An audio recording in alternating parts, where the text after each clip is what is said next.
સાથીઓ, અમે 4 વર્ષ પહેલા જનનાયક બિરસા મુંડાજીની પ્રતિમા ડેડિયાપાડામાં સ્થાપના કરતા હતા અને એમના વિચારોને ઉજાગર કરવા માટે, એમના વિચારોમાંથી આવનારી પેઢી પ્રેરણા લે માટે અમે ત્યાં પ્રતિમા સ્થાપિત કરતા હતા.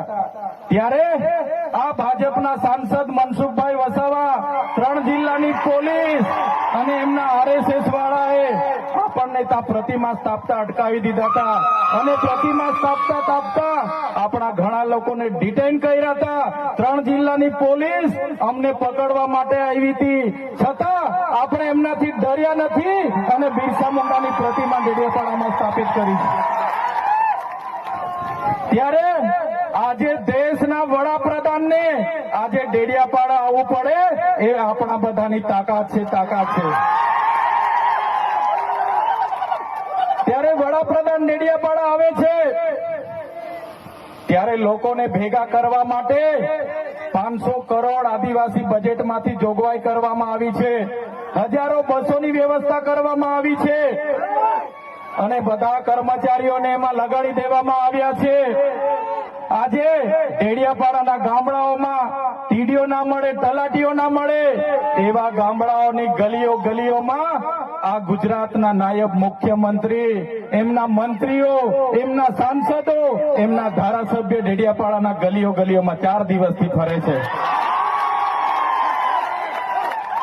જે લોકો એસી ચેમ્બરોમાંથી બહાર નહોતા આવતા, જે લોકો ગાંધીનગરમાં પડીએ ફતારીએ રહેતા હતા, એ લોકોને ગામડે ફરતા કરી દીધા. એ આપણી બધાની તાકાત છે ભાઈઓ.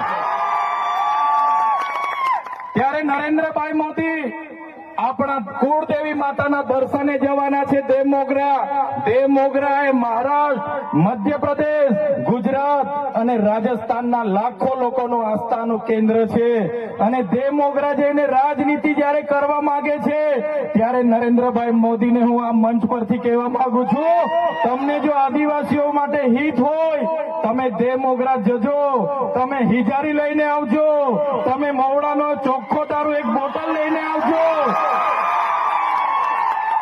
તમે એક મરઘો લઈને આવજો, એક બકરો લઈને આવજો, દર્શન કરીને એની પ્રસાદી કરીને તમે ત્યાં જ જમીને પછી જજો. ત્યારે અમે માનીશું કે તમે આદિવાસીઓના હિતે છો.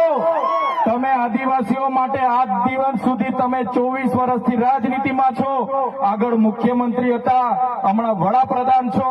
આદિવાસીઓ આજે શિક્ષક માટે આંદોલન કરે છે, શાળા માટે આંદોલન કરે છે, નર્મદાના પાણી માટે